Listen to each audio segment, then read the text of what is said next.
Ladies and gentlemen, it is time. Grab a cold one, crank up the volume, and join the show.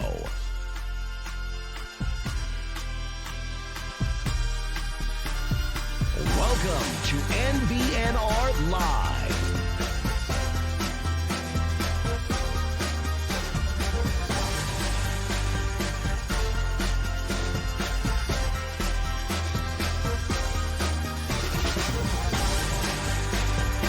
And here we go.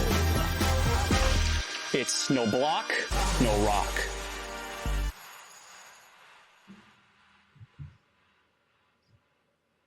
Damn right, it's no block, no rock. Go Big Red, indeed. No block, no rock. Season 5, episode 5. I think so. Maybe 6, It 5 or doesn't- 6. It doesn't matter. Somewhere around there. It's a lot of episodes. I just know we're in season 5. Whatever. We are in the NBNR studio in Omaha, Nebraska, 68128. Coming at you with beers in hand because Nebraska Brewing Company is our main sponsor. I got Connor's favorite, the Pilsner. I don't know. I just saw it.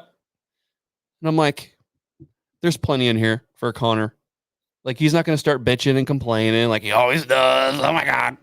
There's People say plenty of that- pills around. People say that about me. Yes. But I got it. It's good. No regrets. Thank you for the beer replenishment, by the way. Yes, we needed that Hey, ad. don't thank me. Thank Nebraska Brewing. Hey, They're shout the out. ones that they're the ones that provide it. I just happen to be the one that brings it here. Hey, Hat tip. hat tip to the best beer in Nebraska. What do you hat tip into specifically, Michael? What Hey, beer? it is spooky season, boys. Ooh, basic bitch season is here. Mike's Wick- got his Uggs on. no, not yet. No. Wick for Brains, one of the best pumpkin beers you'll ever have in your life. It is fresh. It is canned. It is awesome. Literally one of my favorite beers. What do you mix this with? Wasn't it like 2 different beers? Oh, dude, honest. So cans are coming soon for the one that I mix it with. Yeah. Gimme S'more. Oh Wick yeah, for yeah. Brains. The s'more and the Wick So for Brains. You it's- mix those together. yeah, okay. Party in your mouth, Dude, Not a P Diddy party either. No. Oh, jeez. We're hopping in right away. Yo. But We no. back, baby. So Gimme S'more is a vanilla brown. God. Wick for Brains is a pumpkin ale with a little bit of spice. Yeah. Like not spice, but like, some allspice, some cinnamon, nutmeg, whatever. Mixing those two together, you do like 50, What's the name? What would the name be if you mix those 2 together? You know the answer. What is it? So I'm forbidden. I wouldn't say forbidden. They ask that I don't call it this to customers, but we call it Gimme Brain. Yeah, that's why I'm not supposed to say that to customers at the bar. But it is like if you do Nice. Gimme S'more and Wicker Brains 50-50, it's actually absurdly good. Give me brain. Yeah. it is wildly good. Very scary. Mm. Don't look at me. Yeah, I I already know. talked about All my right. beer. So you guys know me. Every single week I'm drinking the same beer. But not today. I'm also drinking the Wicker Oh, you're Brains. basic too. Yeah, it's spooky season. Wow. It's Yeah. spooky season. Let's go. I also want to say I when I walked into the studio today, I looked at these guys and I told them it felt like a year. I think it's been It's 1 week. been a while. It's been 1 week Wow. and it felt like a year. I'm just happy to be back. So thank you for keeping my seat warm. I think it was Jared, his ass real hot. Yeah, it gets pretty messy down there. Oh God, that was not what I KB, what do you got? Jesus. Wait, yeah, follow that one. You up. like how he put the camera on him? He's like, I'm drinking the EOS Hefeweizen. Yeah. I'm not part of the whatever that is over there. Kyle, Spooky season. Kyle, Hey, not yet. you don't need to worry, Kyle. I would never sit in your seat. I would never mess up your seat. Yeah, thank you. I also don't think I can manage that many buttons. Yeah, there's a lot of buttons. It's scary back there. There's a lot of buttons over here, but yeah, EOS Hefeweizen. We Best don't beer on have tap. workman's comp for the arthritis you will have by the end of Yeah. our podcast. Carpal tunnel. I don't know. We'll find somebody to sponsor that. Yeah. Yeah. Yeah. We need somebody for the arthritis. So anyway, that's what I've got. That's what you got. Yep. Okay. Hey, Nebraska Brewing Company. Connor, help me out. World class. In every glass. All right. Speaking of a world class loss, 31-24 in overtime. I'll just throw this out to you guys. Like, you think back to this game. you're replaying some of the good plays, some of the unfortunate plays, decisions that were made, etc. Like, what are you taking away from this loss to Big Bert's boys? You want to start with good or bad, or just in general? It's like a Rorschach test, right? I show you the final score of this game, and I'm like, what do you think of? Don't even think. What do you think of? Don't even think. Like, I'm what worried. is it? I'm worried. You're worried. Yes. Okay. I'm worried. What are you worried about specifically? Well, I don't know if the defense was as good as we thought they were going to be. I think that's a big worry. Okay. I was worried that they looked very unprepared against Bert and the boys. Mm-hmm. And I was also worried that they didn't make any in-game adjustments for this game. So that worries me. I'm worried there's a blueprint out there now to beat Nebraska and to just get easy yards against this defense. I hope I'm overreacting, but that's my first thought was I'm worried about what happened against Illinois on the 400 consecutive sellout in Memorial Stadium. So it's safe to say you're panicking. Not panicking. No I'm worried. panic. Not panic yet. Is the panic button on the table? The panic button's on the table. I'm not pushing it yet. Okay. But it's on the table because what I saw was just not what we expected. So my first reaction is that Mike is overreacting. I think obviously we talk about He just does the thumbs up. Shocker, Cheers. right? I feel better now. Yeah. Oh, stop.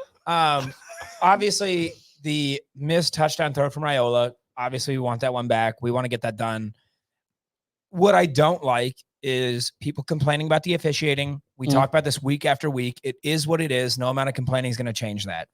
Mike, you are correct in saying that the defense looked like they were on their heels the entire game. But we knew this going in, like comparing Raiola's stats to Altmaier's. We knew that Altmaier was a good QB, and we knew this man could throw the ball. Our secondary has not been great pretty much all season. I know we're only 4 weeks in, but like the secondary has, there's been a little wanting there.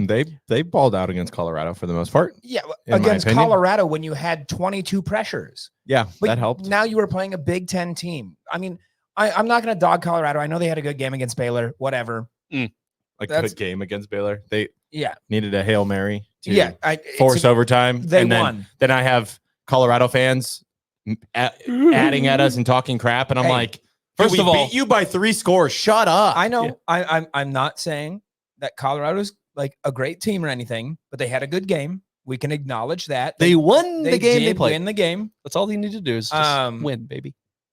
But knowing going in that this Illinois offense was probably going to rely on the pass, knowing that the Nebraska defense was leading into the game, I believe top 6 or top 7 in rushing defense, they were going to rely on the pass because Altmaier could do it.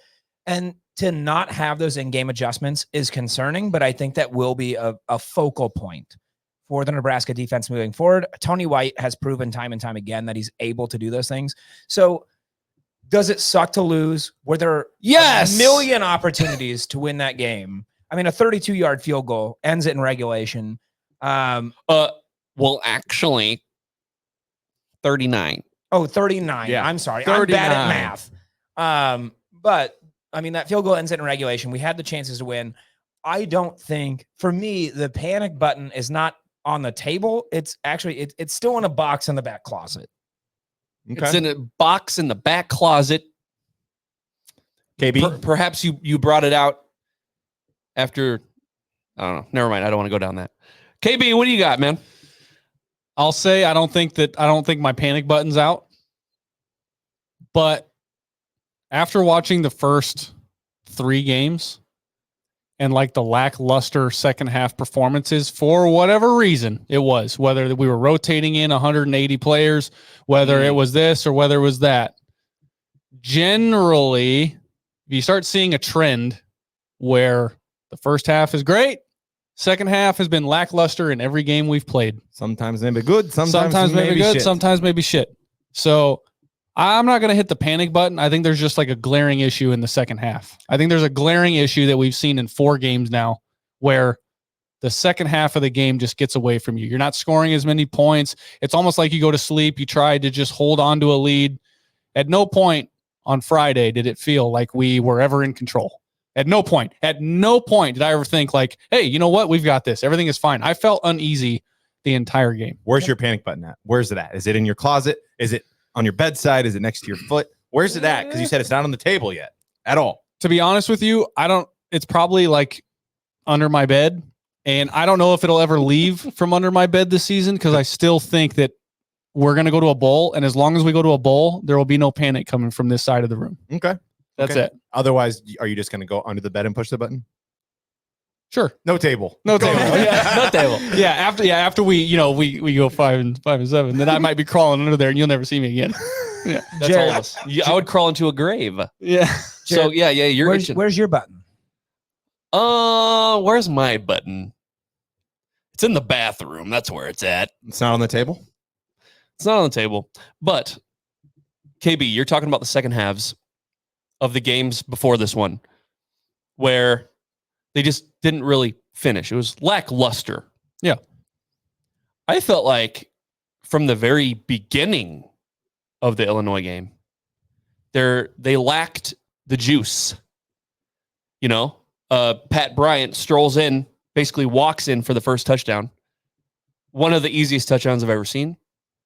Tommy Hill's injured. His foot hurts. I know. It still happened. Against Colorado, you can pin your ears back and you can attack. Right? They're not trying to run whatsoever. There's not even the threat. With Illinois, there's at least the threat. And they lacked the juice. And it just seemed, like you said, even when Nebraska was leading, it was just like, well, the way this game's going, Luke Altmaier has been playing like Davey fucking O'Brien. You know, they named the trophy after Davey O'Brien for best quarterback. He looked like Davey O'Brien. Dudes were wide open the whole game.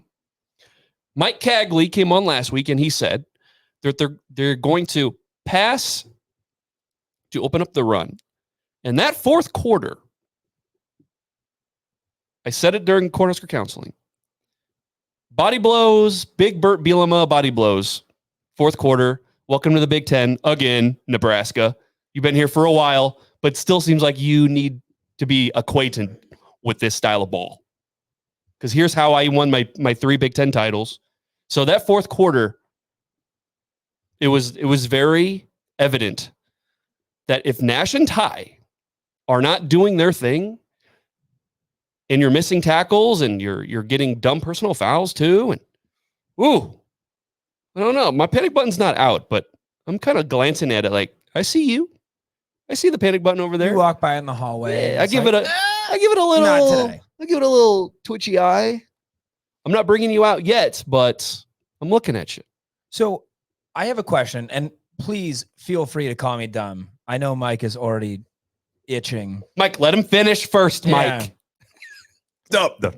So, like Kyle mentioned earlier, like Nebraska's been really good about, cycling players in and out. Where like we've seen in the first 2-3 weeks, almost like more than 100 players touching the field. Looking at especially the fourth quarter in this game where it felt like we were just flat the entire time. Mm-hmm. Is conditioning an issue?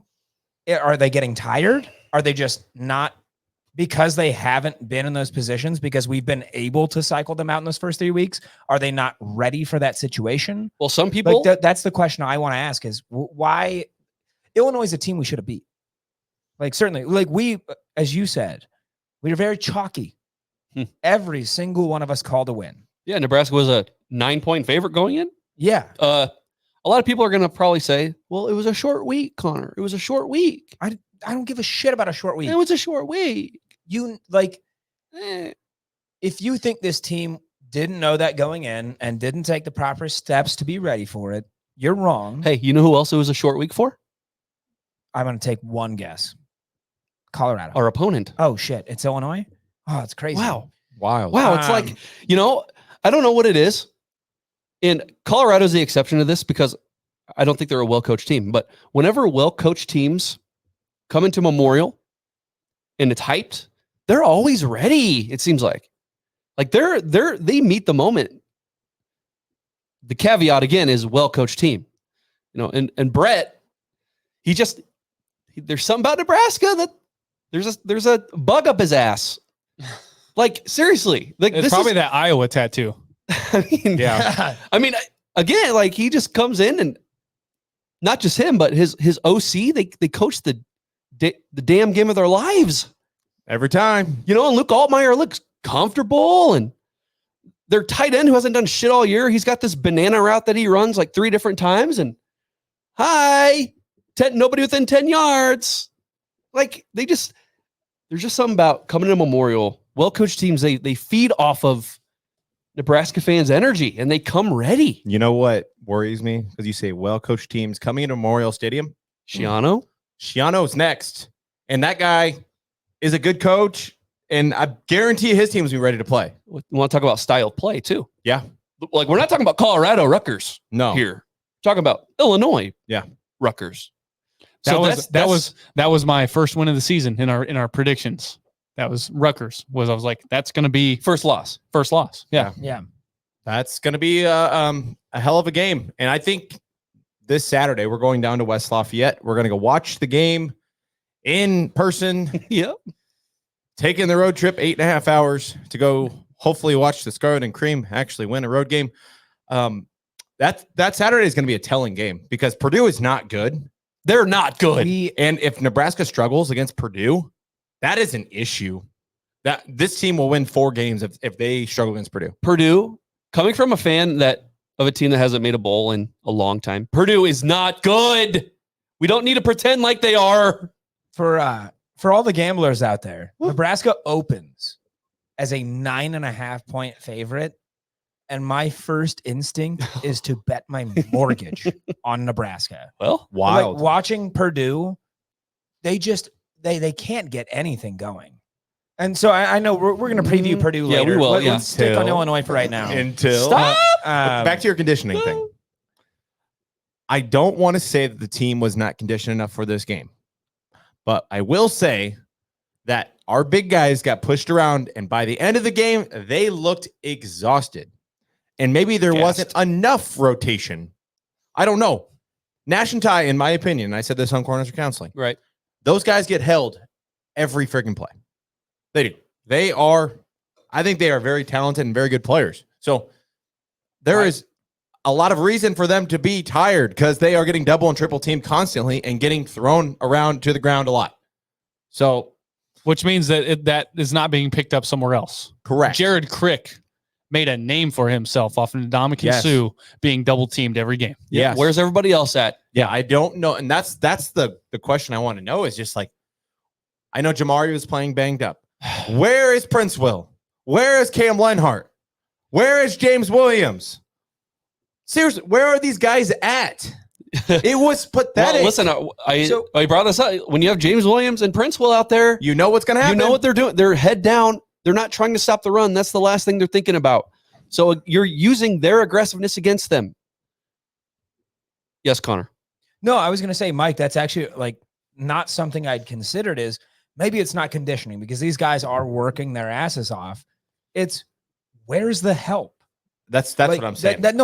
It's a fantastic point because all I could see was like, these guys are getting tired. We're really not getting anything done.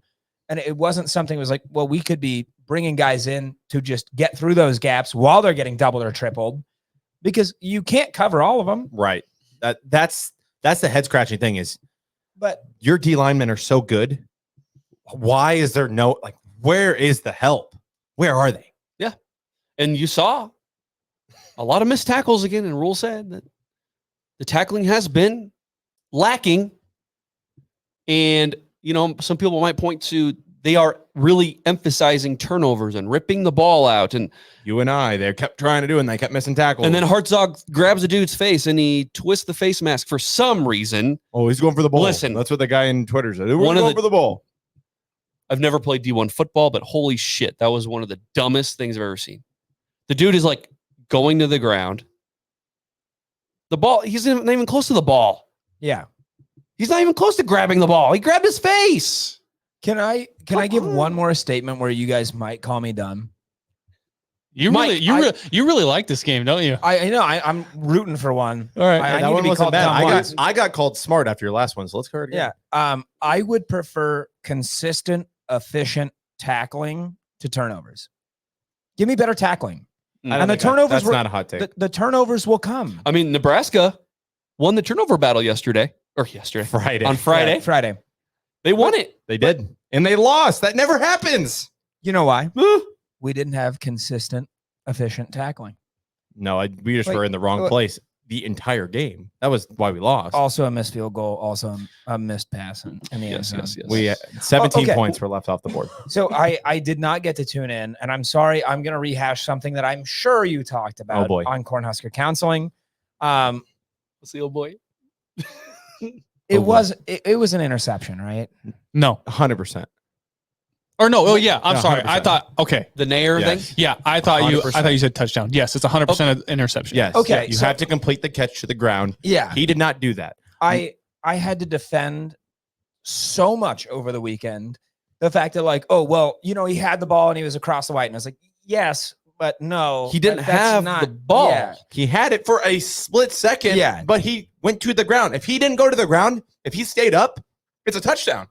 But he went to the ground, which means you have to continue to hold the ball. You got to stay on your feet, like, or at least like get both feet down, and Now then you listen. can go down, whatever. But And listen, this is such a nitpicky thing because those are the two interceptions are incredible plays by the defender. 100%. Absolutely. Ripping the ball away from the receiver before hitting the ground. That is just an incredible feat that you don't see every Saturday. And we saw it 2 weeks in a row. And we saw it 2 weeks in a row. Those are the two blemishes on Dylan Raiola's card right now. Yeah. It's just incredible that this is even a conversation. So Yeah. I mean, we can sit here and nitpick and say, oh, you should have gone to the ground, whatever. At the end of the day, they're just incredible plays by the defender. And be a dog and catch a fucking ball. Yeah. That's my opinion. Yeah. as a Husker fan, I think it's something that we need to look at and frankly appreciate is the fact that people on Twitter, X, whatever you want to call it, that's my preferred social media, so that's where I see most of it, want to dog Dylan Raiola for plays like that. And that's what you've got are these just incredible, like, Those people are one dumb. in a million plays. Listen, all due respect, and I see people on Twitter do this all the time. This might be the second week I've ranted about this. There's Husker fans out there that will tweet, Husker fans are being negative. The Husker fans saying Matt Rule should be fired. The Husker fans that say Dylan Raiola's trash. Listen, there's probably one Husker fan that ever said that, and you're making it out to be the whole fan base. And yes, when you send that tweet out, you're coming off as the positive fan, right? Who believes in his team and et cetera, or her team. You automatically get your 50 likes because other people are also positive. The reason why you're getting 50 likes is because most people agree with you that Matt Rule should not be fired after this game.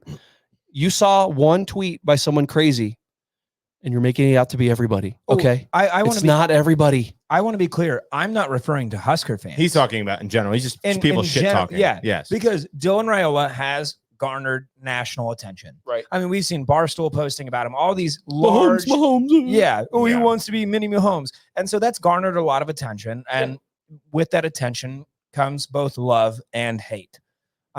So seeing all the people that want to hate him just because of how he looks or how he acts, whatever, is annoying. And they want to say, well, look at this. Like, you couldn't win the game because he threw this pick. And it's like, dude, I don't know how you could have thrown that ball better. I mean, if people think that we lost the game because of that interception, they didn't watch the game. Or they did. They just don't know ball. The missed throw to Lindmeyer was more of a determining of the game result than anything. And that wasn't, I mean, like, yes, he would make that throw 9 out of 10 times. He missed a throw. He's a true freshman. He's going to miss throws. The greatest quarterbacks of all time They miss throws. have missed throws before. Did you watch Sunday night? Patrick Mahomes missed throws. They miss throws. It happens. But Dylan played so good in that game. He deserved to win the game, but he didn't. The two turnovers and Dylan Raiola are the only reason that we were in that game to begin with. Yeah. The John Bullock It strip. could. Yeah, exactly. Yeah. So the two turnovers. That's what I'm saying. The two turnovers and the Dylan Raiola play. That's That's it. That's pretty much what you had on Friday. So I know we were ripping on the defense a little bit. Barry Lunny, Illinois' OC, went up to Tony White and said, "Give me your lunch money." Right? They coached their asses off on that side. Give them some credit. Sure, Illinois is maybe a 8-win team. Their schedule's tough.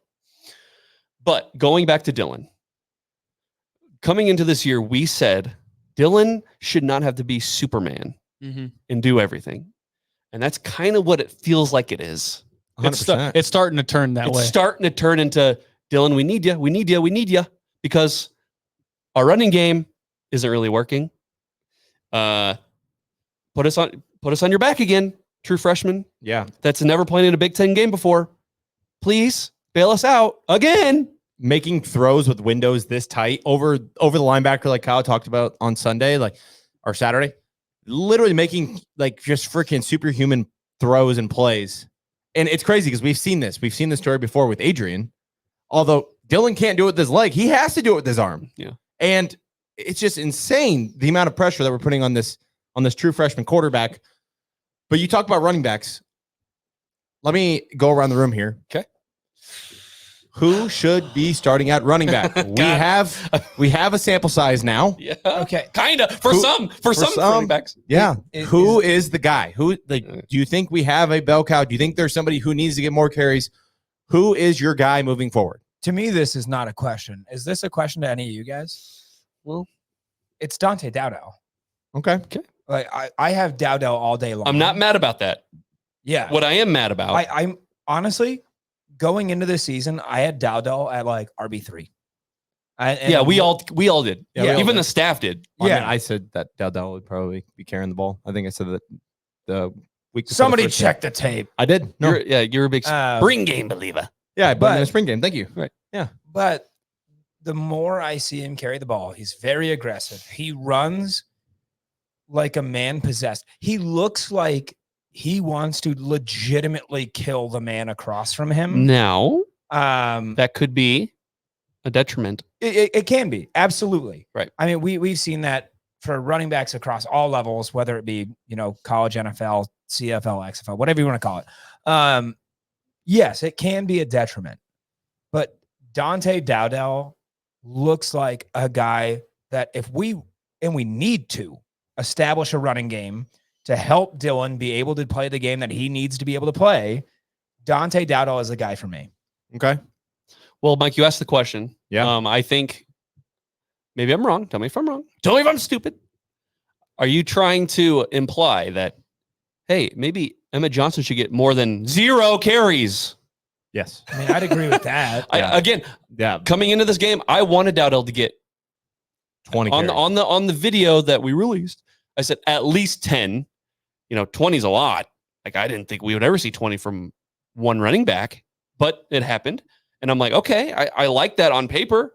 But dude, if you're averaging 3 yards per carry, that's not enough. Right. And you need a different look. You need someone that can actually see and visualize the holes and run through the holes. That's what I was getting at. Emmett has the best vision by far. He's not going to run through your face, but he also helps a lot in pass protection, and he has good hands.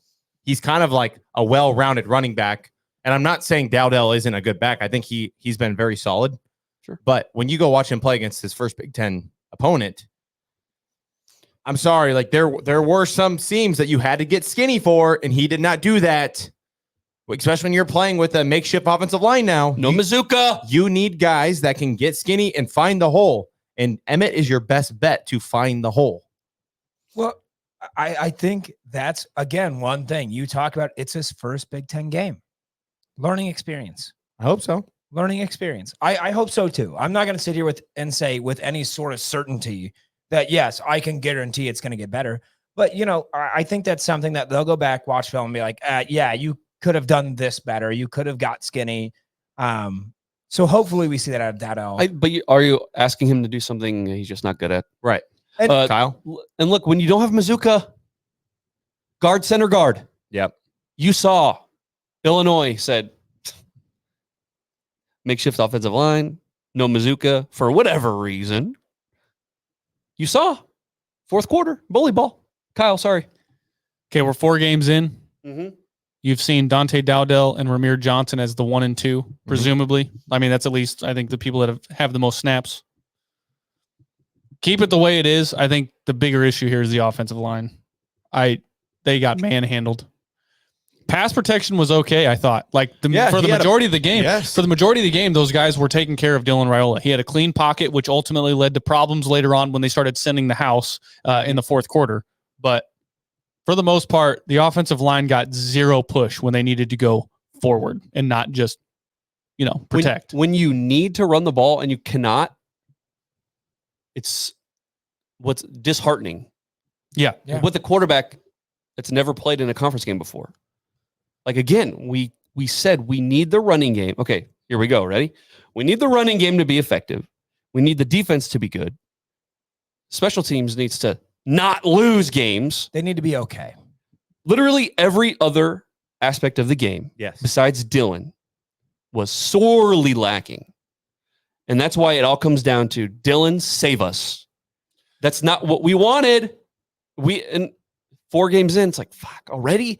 And we have some dudes injured on the O-line already, and our starting cornerback's probably out. Plantar fasciitis injury.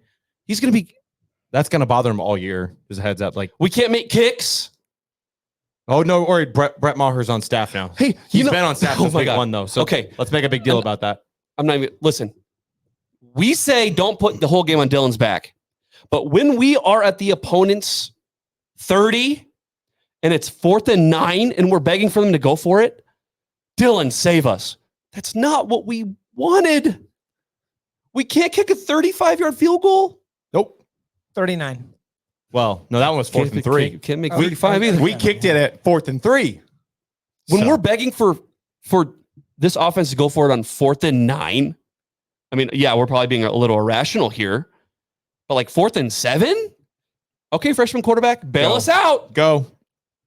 This is not the way it was supposed to be. Yeah, you watch a broadcast and like, okay, this is like, this is go for it territory, right? Like this is 4 down territory. And like our 4 down territory is now almost the whole field. Yeah. 35 to 15. Like it's bad. We said the little green line, the field goal range. Where's that at for the goal line? It's on the goal line. Wait, hold on. Is there one? Yeah. Like at all? He made one from the 2-yard line. Does the kicker exist? Does the kicker exist? Limit does not exist. Legitimately, and I say this with zero sarcasm. In a situation where it is you got to convert or get a touchdown or whatever to win or get a field goal, 4th and 6 to me is like, you should go. Even if that's what we're saying. Yes, we're saying that, yes. No, I'm saying like even if you're at like the 25. Yep. And it's 4th and 6. Yeah. It's terrifying. Put the ball in your best player's hands. Yes. We said, and it certainly is not any of our kickers. We said on Cornhusker counseling. Yeah. We said that now we have proof that, and we have the green light now to be aggressive the rest of the year because your special teams is not going to help you. You are not going to get field goals. So you have the green light now. If it's 4th and 6, if it's 4th and 12, you're going for it. Mike, what do you say to the person that says, but Mike, oh boy, we got to give our kickers confidence. Yeah. What do you say to that person? I don't care. Hit a kick. Earn your confidence. You ever seen The Fugitive with Tommy Lee Jones? Wait, let me ask you this. I don't care. Is Brett Maher going to come out and kick the field goal? That I don't want. Even if he did, I'd be a little scared. I don't care. He'd be better. I love that you bring that up because I'm sure you guys saw the news today. Yes, that's Brett Maher. That's what I'm saying. Yeah, he's on the staff. Good. He's been on the staff since week 1. It hasn't gotten better. Can Ed Foley fix this? No, it's not fixable. How is it fixable? What can we do? What do we do? Nothing. You have to go. Kyle said on Sunday. Kyle said it. Or Saturday. Bring a blank check to the best kicker recruit in the country and say, write what you want on it, and you're going to be our kicker for the next 4 years. And that's what you have to do. Why can't we just hire Frank Beamer? Maybe Frank Beamer will fix it. Bill Bush is in town. Why don't we hire him? Because it's not going to work. It doesn't matter. Are you saying it's a personnel issue? I'm saying it's a personnel issue. Do we start NBNR? Do we start an NIL initiative called Chasing 3? where all of your donations will be to get us a kicker who can just hit a goddamn field goal And you know what's within 40 yards. You know what's hilarious about that though is that we would go to like 1890 and say, "Look, we have a check for $43.46. What kid here? This is our donation. We have gathered this money for you." Yeah. No, we have 3 Caniglias Mano calzones for you. Yeah. Speaking of Caniglias Mano, that is one of our sponsors here at No Block No Rock. Yeah. Let's talk out. about our chef's kiss. We've been talking negative this whole time. Let's talk about the chef's kiss of the game. Yeah. Isaiah Nair, he misses, the interception, gets the ball taken from him. He rebounds. Makes up for it. He makes up for it. Yeah. Makes an insane catch in the end zone, putting his feet back into bounds to catch a ball. NFL catch. That is our Caniglias Mano chef's kiss of the game. I can't even argue with that. It's fantastic. Yeah, I can't argue with that. That was a great catch, a great touchdown. And that was one of those like, hey, I'm going to make up for it. He did. Hey, Yeah. You know what else is fantastic? Caniglias pizza. The It is good. Their sandwiches. Their sandwiches. Their are good too. wings. Dude, everything on that menu is like It's so freaking good. I say this very legitimately, not just because they're a sponsor of the show. I have not had bad food from there. No. They're not in the business of making bad food. Like, I genuinely mean that. It's not because they're a sponsor. Their food's amazing. It's fantastic. So if you guys have not been to Caniglias Mano, it's in Papillion, right on 72nd and 370. Make sure you go down there. Take your family. It's fantastic. The food is great. The people are even better. So Yeah. And on that note, we're going to take a quick break. So we will be back with you here shortly.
everything around me. Cream, get the money.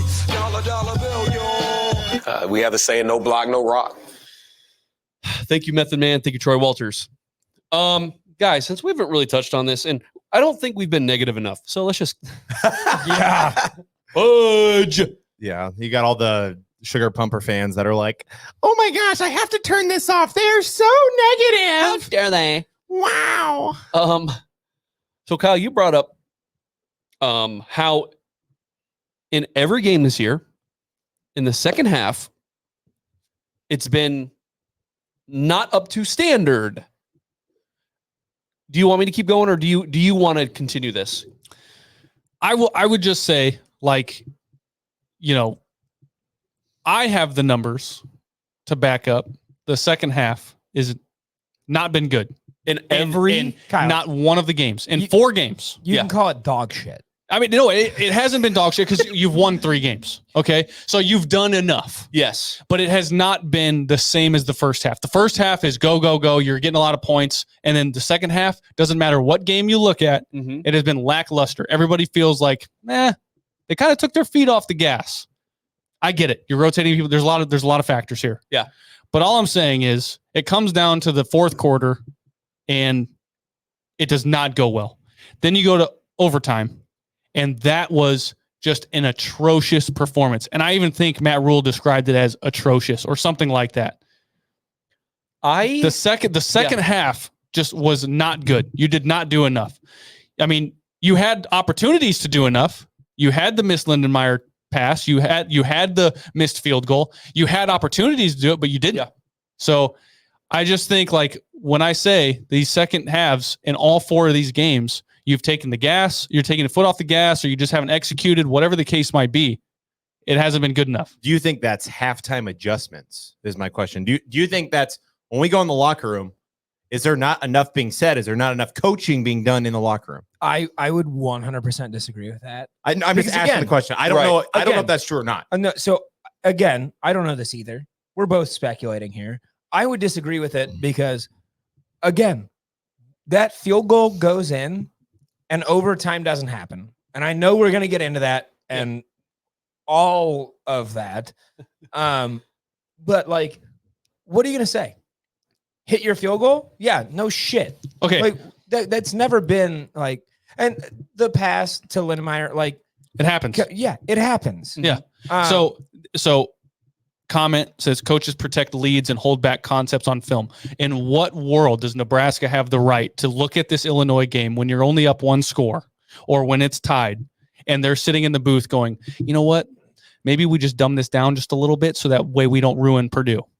Yeah. Now that person, not the case. Now, Kyle, I cannot see comments, but maybe that person would say, well, I'm not talking about Illinois. I'm talking about Probably you and I. Yeah, sure. Right. Sure. Yeah. And so, okay, but here, I'm piggybacking off of you, Kyle. Nebraska football, we need to get to a point where it doesn't matter who the opponent is. Yeah, that's what I'm saying. And right, any of those games, any of them. Yeah. For the past decade, our biggest opponent has been who? Us. Nebraska. Ourselves. Okay. Yes. So I don't want to be all like revisionist history, because in those second halves, even though they have been lacking, like there have been good things, right? The rotation of young players getting experience, that has been great, because for years we haven't had that. Mm-hmm.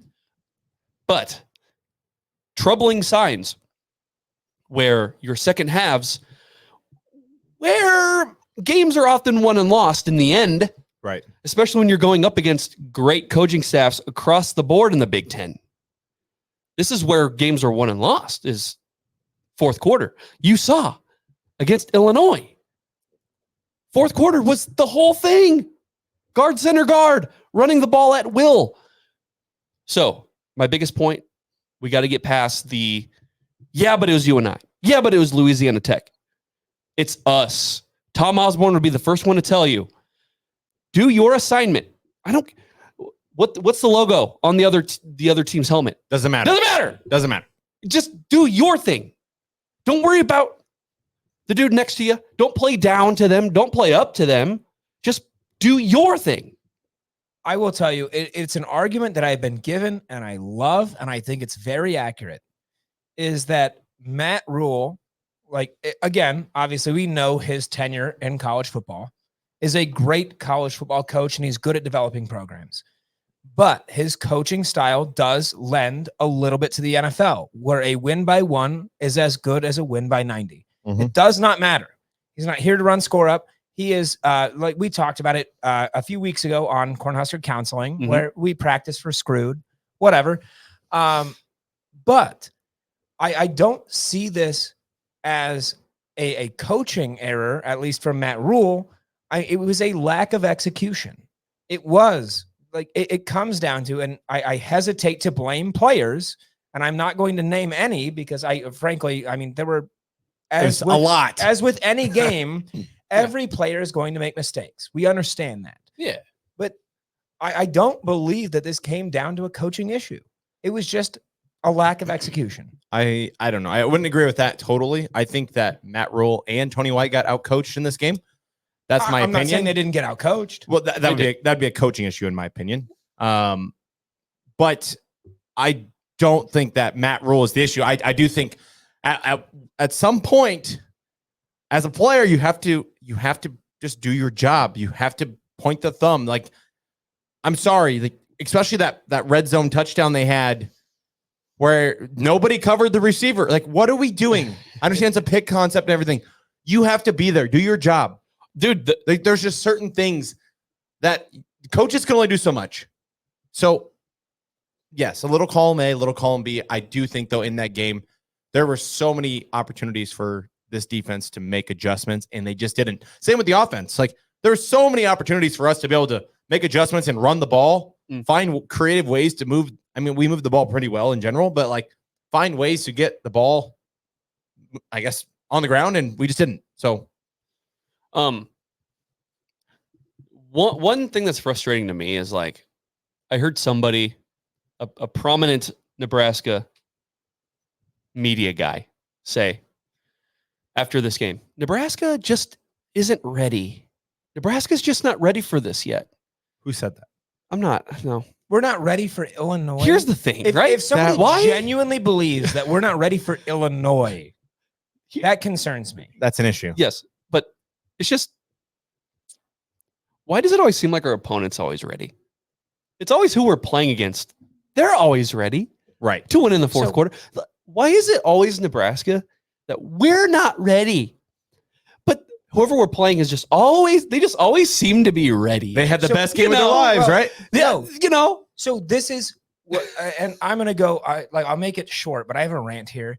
And this is the most bullshit argument that any of these talking heads have, is that Nebraska is not ready. They couldn't win this game. When Nebraska wins, do they go out and talk about the opponent like that and say, well, they just weren't ready? How much do we hear about Colorado? They weren't ready. How much do we hear about these other teams that they weren't ready for Nebraska? Never.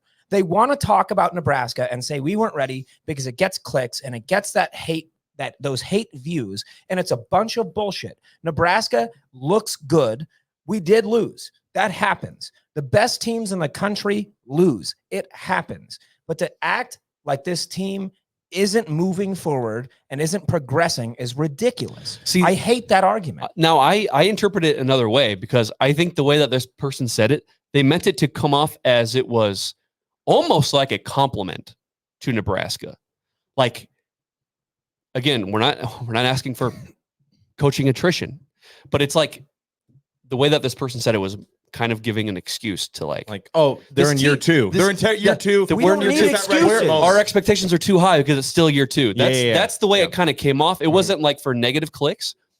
I think it was for Husker fans to settle them down. Yeah, settle them down. Hey, yeah. Just remember, it's a long rebuild. We're in year two. They just weren't ready for the moment type shit. That's shit to me, though. Why is Illinois ready? Why is Maryland ready? Right. Yeah. Why are they always ready? Did you not remember my spiel about I'm tired of losing to teams that don't give a shit about football? They don't invest. Illinois is a basketball school, and we lost to a basketball school. Maryland does not give a shit about football. Come on. I'm tired of losing to teams that don't give a shit about football. If we lose Indiana, We're going. Well, you know, We're going to Michael, And I don't Sorry. know if you're on the road. don't say that. Gonna Against the happen. Google guy? Yeah. Yeah, Google them. Big Sig guy, Big Sig. You're gonna Google it after we play them, and it's gonna say they beat You Nebraska. won't need a Google. but so like I don't know if you're referring to local or national media, but again, like local. somewhat continuing my rant is everyone's talking about is Nebraska is not good enough yet. They're not ready yet. Yeah. But- Yet. It's always yet. But It's always hold it. on. But we see Illinois Yeah. in overtime win by 1 touchdown. And in the AP poll, they jump 5 spots. Because they beat a ranked team. Yeah, but they were also ranked. Right. And we were only 2 spots apart. So that tells me that a lot of the national media is saying Nebraska is there and they are ready. Always had So talent. where is this shit coming from? Always had talent. Nebraska is so they're bipolar, man. It's always either we're so back or we're so dead. And we can't just sit here and say we're moving in the right direction and I think things are going to be okay. Look- It is so hard to get a Husker fan, especially Husker media, to say things are okay. It's so hard to get that. Let's go back in time. We had this coach named Bo Pelini, and every season he would win 9 games. Every season. And every season he would have a loss like we just had on Friday. Even worse. Even worse. Because it would be a 40 points Right. loss. Right. Season's not So- over. Just wait. So my thing is, and I'm the one that has the panic button on the table. So You let me do. start there. Yeah.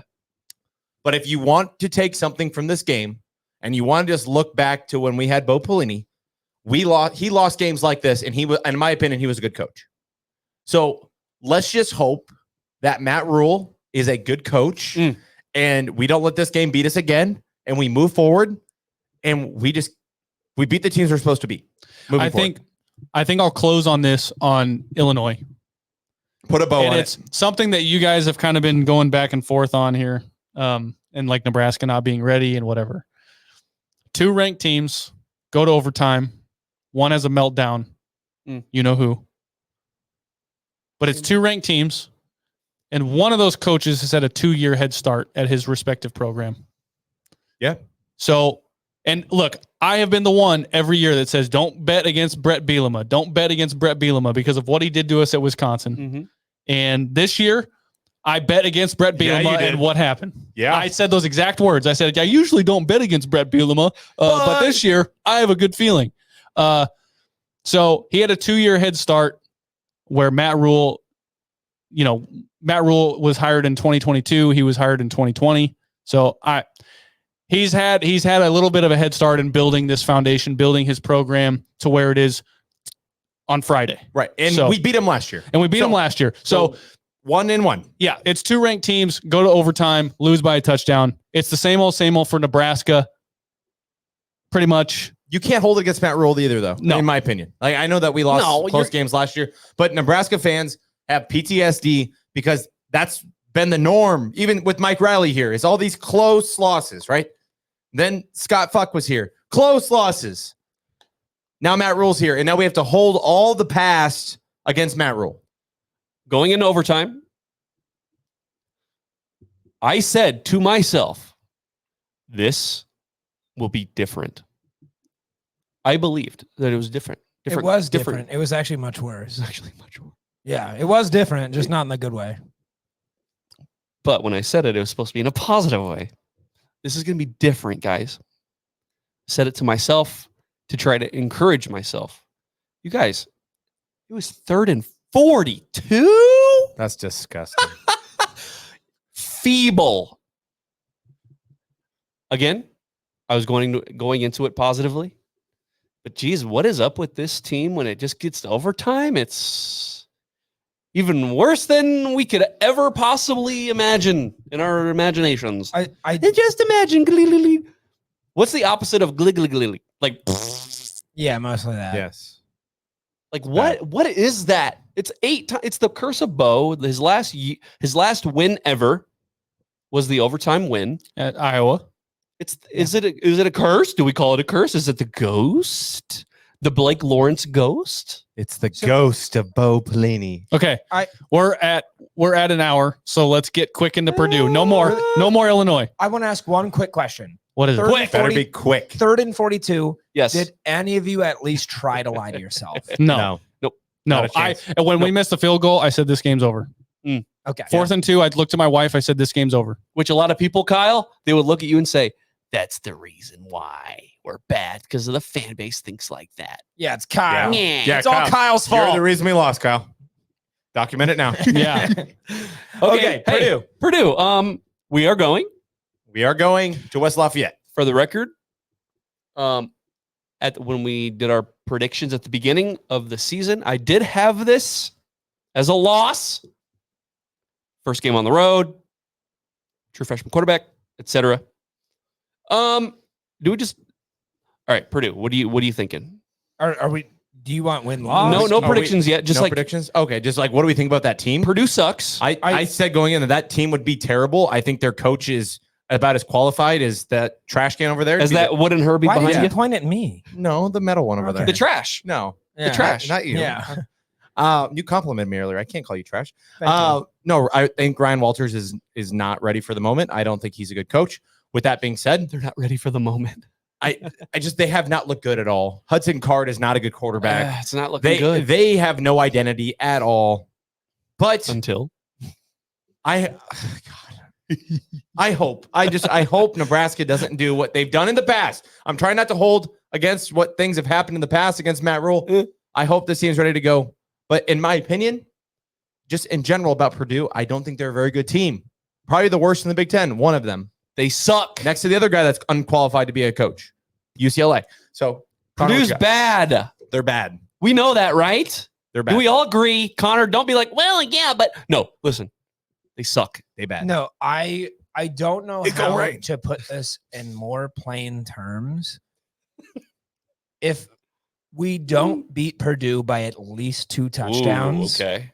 the panic button comes out of the box, Ooh, you're dusting off that out box. of the closet, and goes on the table. I think Purdue is, I know we talk about UCLA and we talk about these lower end Big Ten teams. Purdue genuinely just feels like there's not a whole lot going there. I know that this, again, is the first road game for a true freshman quarterback. For a lot of different aspects of this team, it's going to be funky. This is a game where if we don't win by at least 14, I'm concerned. I'm not concerned about anything. If you beat them, you beat them. It's a I get road win that, in the Big and that's, Ten. Again, what I mentioned earlier with Matt Rule's coaching style, where a win by 1 is as good as a win by 90. Yeah. We are here to win games. I don't care how much. And it's good to get those reps in for guys that maybe don't get them consistently. But this is a game where it should never be in question. We'll see. Are you guys at all concerned about the road aspects? Not that it's going to be like a frying pan, but No. the opposite of a frying pan. No, I don't. Sleepy. I think it's going to be sleepy, but I think this quarterback that we have in Dylan Raiola he's ready for everything. Like no moment has been too big for him so far. And I don't care if you Husker fans think that Dylan was the reason we lost on Friday. You need to go get yourself checked out and then make sure you tune into Cornhusker counseling so we can counsel you off the edge because you are crazy. Dylan is the best player on this football team. So I think he will be ready. And if your quarterback's ready, usually everybody else is going to follow suit. Kyle, what do you think? Like you said, Purdue is bad. So here's what I want. 4 games of lackluster second halves. Don't care the reason. Don't care the factors. It is what it is. Lackluster second halves in all 4 games. All 4. Finish. I want 2016 Urban Meyer dropping 63. Forget the humble. Forget the whatever. I want all gas, no brakes, just an absolute ass whooping. One of the broadcasters on Friday had mentioned, like, if a game gets out of hand, Matt Rule is not somebody to, because I think he was talking about the first 3 games beating, the 2 teams that just whatever. Yeah. Yeah. They said he's humble enough not to just bury your team. Like he's humble enough to like keep it, let's get the other guys in there. Let's whatever. Show me a game where you can get a lead and just hit the gas. Urban Meyer knew he was going to kick the shit out of Nebraska in 2016. And he did. He went in there and dropped 62, 63. They just 60. kept going and going and going. That's what I want. That's all I want. Because up to this point, you've not showed me that once you get once you get a lead, you can't just keep going at it. Because right now we haven't seen it. So Kyle, I'm going to do what I did a few weeks ago. This is what you want, right? You want the Mortal Kombat. Finish him. You want the opponent doing this, right? Hold on, let me do it. Doing this. That's good radio right there. And you want the spine ripped out. You want the heart eaten. You want the eyeballs gouged out. You want all that shit. What do you want? Tell us. If you're the better team and you have you have something to prove, like, hey, we're not the team that just melts down in the second half like we have in all 4 games, send it. Send it. I think that might not be good radio, but it could be a TikTok clip. Yeah. I don't know. I think about these things. When you become a D1 athlete, and this sounds weird, you forfeit your right to feelings. And you're getting paid now. Oh, we got beat so badly and I feel bad. I don't care. Yeah. I don't care. You signed up for this. You worked hard for this and you've earned it. Yeah. I 100%. I appreciate all the work that all athletes put in because I certainly could not do it. But you forfeited your right to feelings. So Kyle, I'm with you. Foot on the throat. And like, we know Matt Rule is not that kind of guy, but show me we can do it. I just want to know we can do it. Well, and maybe you should show your players we can do it. Exactly. The players need to see that they can do it themselves. Yeah. Tell you what, you want a loud stadium? Show the fans you can do it. Look, show the fans that it's not that we're incapable of doing this in the second half, that we can do it. We're holding back. Foot on the throat. Yeah, shut us up. Mike, didn't you say Friday night in the stadium it was just kind of like sleepy? It was just kind of like meh. Or was that the game before? That was the game before. I will say, so the crowd was electric on Friday. It was electric. But the second half, a lot of the groans and the familiar feelings. There was a lot of familiar Frost era stuff. Yeah. Yeah. That's what it felt like. Like the fans, they do their job, man. Yeah. This team has to do its job. Yeah.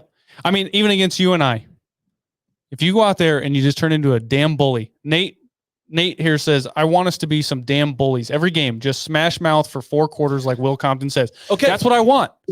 That's the thing. You got Will Compton up there doing his smash mouth, his cute routine, right? And all the fans go, yeah, like it's fucking 1993. Is this that team? No. This isn't that team, but this team could be a Bo-esque team, is what I'm saying. This could be that 9-3, 9-4 type team, but they have to show up. They have to show up for games. The Bo teams were the bullies against everybody except for Wisconsin. They were the bullies. They won the games they were supposed to win, and there was always one that was like, oops, and maybe Illinois is the oops. I don't know. I'm comparing 10 years from 10 years ago, so it's an issue.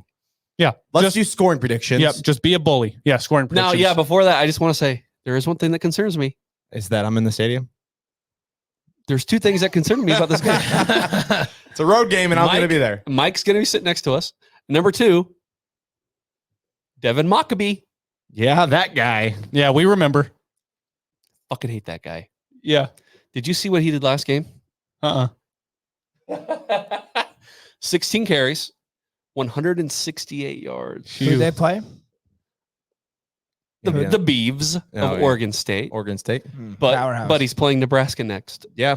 And I don't know if you saw that overtime, how there was nobody on contain for that first play of overtime. The old boy went for 23 yards for the first play. Mm-hmm. We better have some contain ready. Mm-hmm. Yeah. And not some wide open lanes. Again, I'm just saying. Not to get too deep into it, but he's done it before. Altmaier shredded us all game. Like, what did we think they were going to do? Like, we thought they were going to pass it. It was a bad play call, but Nebraska's Rushdie is there. You want scoring predictions? Scoring predictions. All right, so let's go around the table. And then I do want to touch on, we'll bring something back because I think it'll be fun and Maybe eventually we can get a sponsor to sponsor this or something. But we're going to bring back the cover corner. I'm going to bring up 3 spreads, and we're going to go around the table. Okay. But you have them? Yeah, I have them. I have them. This. Okay. But let's do our scoring predictions for Nebraska versus Purdue for our trip to West Lafayette. Kyle, we'll start with you. No, don't start with me. Don't Okay. start with I wanted to change it up. Before the season, I predicted this to be a letdown game in L for Nebraska. I think this is a culture game where they show up. Matt Rule shows us that they can do it against a team like this that is not good. I'm going to say 41-13. Wow. You have a lot of faith. Nebraska rolls. And it's a happy weekend for us. And A happy ride home. in gray, That's the best part is the ride home because that's the worst part. it's going to be a great weekend for us in gray and drizzly West Lafayette, Indiana. Okay. I'll go next. My panic button is on the table. It is. It's right there. I see it. It's on the see table. it. Right next to the pizza. With that being said, I don't think Purdue is a good football team, and I think we are better than them. I don't know if we're a good football team, but I think we're better than Purdue. I'm going to say 35-17 Nebraska. Connor? All right, so I'm going back and forth. I'm going to go with my gut here. I have it 38-10 Nebraska. Okay. Right on. Cool. KB. I've got 31-17 Nebraska. 31-17 Nebraska. Everything that you just fucking said, Yeah. 5 minutes ago, might not apply to this game. Well, we're going to Or are we down 17-0? Then we just go on a 31 romp point. Nebraska is currently favored by 10, just heads up. Oof. I mean, he still covers on his pick, yeah? Yep. Yeah. Okay. Yeah. 31-17. Okay. So we all get dubs again. It's all chalky. Yep. Chalky. We're all positive here. We all predicted wins. Yeah. Yes, we did. We're the positive. We're the positive podcast, guys. Kool-Aid. For the first time in the existence of No Block No Rock, we are positive. Okay, let's try something new. Brought to you by a future sponsor. Maybe we'll see. I don't know. But I want to put this out here. We're going to do a cover corner. And I'm going to bring up 3 games. And we're going to run the table. And you're going to say who's going to cover, yes or no. Oh, God. Okay. Okay. Connor, we'll start with you. We've got Minnesota versus Michigan. Michigan is favored by 9 points. Does Minnesota cover or does Michigan take care of business? That's going to be a rock fight. Minnesota doesn't look bad. They looked horrible against Iowa. What was that? 2 days ago. They didn't look good. They really cannot control the run. I'm taking Michigan there. Okay. Michigan covers that easy. Okay. Michigan covers easy. Kyle, what do you think? Yeah, I've got to cover. Got Michigan covering 9 points. Minnesota and the Fleckies are going to keep it interesting. Okay. I have Michigan covering as well. Is I it- think they will take care of the PJ Flukes of the world. Is it in the big house or what? Yes. I didn't believe- even care. I believe it's at the big house. Iowa came, what was it, 31-7 that Iowa took care of it? Or 31-14? I think it ended up being maybe? like 28-14. What are we talking about? I'm sorry. sorry. What game? Iowa, Minnesota. 31-17. Yeah, 31-17. Yeah. No, I Sorry. like Michigan taking care of And business. Iowa passed the ball like shit. So Okay, we'll go to the next one. Ole Miss is favored 17.5 over Kentucky, who took Georgia to the wire. here is, I know I'm the only gambler in the room here. Right. The only DGen. Anytime you see a line over 14, you should be nervous. So you said Ole Miss is favored 17.5. 17.5 over Kentucky. I take Kentucky plus 17.5 all day. All day. I take Kentucky to cover that spread. I'll take that too. Yeah. Kentucky covers. Again, they played a great game against Georgia. Yeah. A great game against Georgia. Ole Miss is not Georgia. Kentucky, yeah. Yeah, I'm not a big transitive properties guy, right? Yes, you are. Yeah, Sometimes. you're 100% You're literally- a your transitive middle name is property guy. transitive. What are you talking about? Your middle name is Trans, bro. No, I'm just kidding. He's big, What? big Relax. big trans guy. Relax. Okay. No, I think that Mark Stoops is a good coach, and Sure. I don't think he's going to get boat raced by 17.5. I will take Kentucky on that one. And just a fun one. Let's do Wisconsin and USC. Let's go Big Ten country. Really quick, I want to point out that I thought when Mike said he had 3 lines, I that didn't. he had these like set ahead Nope. of time. My man is just scrolling through. Is that Action or is that like DraftKings? DraftKings, yeah. He's just scrolling through DraftKings. Yeah, just guess what? picking lines Yeah, at And we random. can make clips. It's I that love easy. this. It's that easy to make clips. And then look at that. We can put them on TikTok. I love this. Okay. You're making the clips. Hey, here we go. Not me. Fuck that. Wisconsin, USC. USC is favored by 16 against Wisconsin. Do they cover? Okay. Oh man, that is good. 16. Okay. So I literally just talked about when you see lines over 14, you should be nervous. You're gonna completely contradict that right now. I am. Wisconsin looks horrible. Tyler Van Dyke is out almost definitely for the season if he's not already ruled out. Yeah, he's out. This is a game where 16 is a whole lot of points.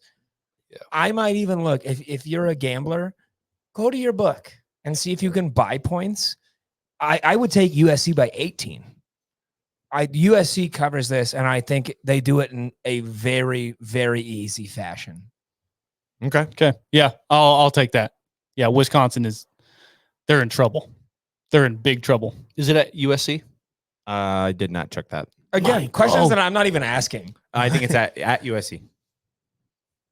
Gosh, there's still that part of me that's like, Wisconsin. I mean, they're a solid program. Blah, blah, blah. If Nebraska doesn't beat Wisconsin this year, we're never beating them. So, I'll take the USC to cover. 16, yeah. Yeah, I think USC covers handily. I think Wisconsin is in big trouble. Yep. And and it's not like Tyler Van Dyke was a huge world beater to begin with, but then whoever his backup is. He was never a Heisman candidate, but he was fine. He was, and this is, I think, probably the largest indictment of Wisconsin football this year. Tyler Van Dyke was a linchpin. And not having him, that team, yeah. I don't think they're going to be good with him, to be honest. They weren't going to be good with him, and they're definitely not going to be good without him. Yeah, like not only against any other team, but you get USC nearing the top of the Big Ten. Like, I don't know what to tell you. I'm sorry. I think USC does this in a very big way. Okay. And that was our first edition of Cover Corner, brought to you by a future sponsor. Hopefully, we'll see. Oh, we don't know the person. No, we don't have one. have one. I'm just opening this segment up for a future sponsor. Well, Mike, you're always wheeling and dealing and sending DMs to people. I'm working on it. I don't know what you're doing. We'll see. We know we've got plenty of rooms to market and promote businesses here in the local area. So you never know. But that is the Cover Corner. 3 teams, 3 picks, 4 idiots. Let's see how we go. That's a good tagline. Okay. Anything else, guys? Nope. Any comments in the chat? Matt Wall had a prediction of 42-21 Nebraska, I would imagine.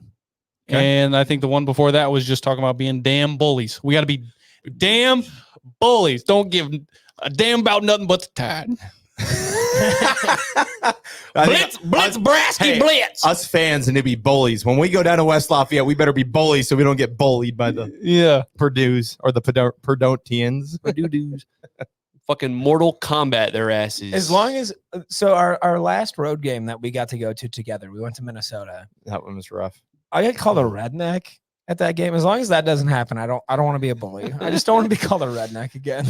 They're just northern Nebraska. They're Canada. Yeah. The Canadians were calling you a redneck. Yeah. Come on now. Well, Don't worry. Hey, we'll go to Indiana and I'll ask all these people, hey, it's nice to be in the Midwest. Yeah. Hey, the Midwest. I was like, what are you mid and what are you west of? New York? it's definitely mid. It's mid. Indiana is home to one of the most Worst. okayest teams in the NFL.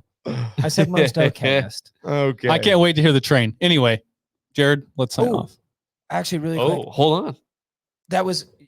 I'm glad you brought that up. The Boilermakers, the train. Yeah. The one thing I forgot to say earlier The is Diddy train? I just really hope that Dylan Raiola runs train on this Purdue defense. So That's all I wanted. Really glad we got that in. Yeah, thank you. That's all I wanted. I'm glad we got a wrap with that, right? Yeah. Just Drew Brees, don't go to this game. Drew Please Brees, don't. Fuck you, Drew Brees. And Adrian Martinez would say the same. All right. NBNRpodcast.com. Go to Spotify, YouTube, Facebook, Twitter, TikTok, Instagram, IG. All the same handle to keep it easy for you. Oh, what's their handle? It's always the same thing. Just go to Google and put in No Block, No Rock.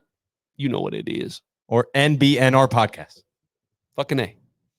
I'm one of your hosts, Jared Hall. Mike Delaware. Connor Cavalick. Kyle Byers. As always, beat Purdue and GBR.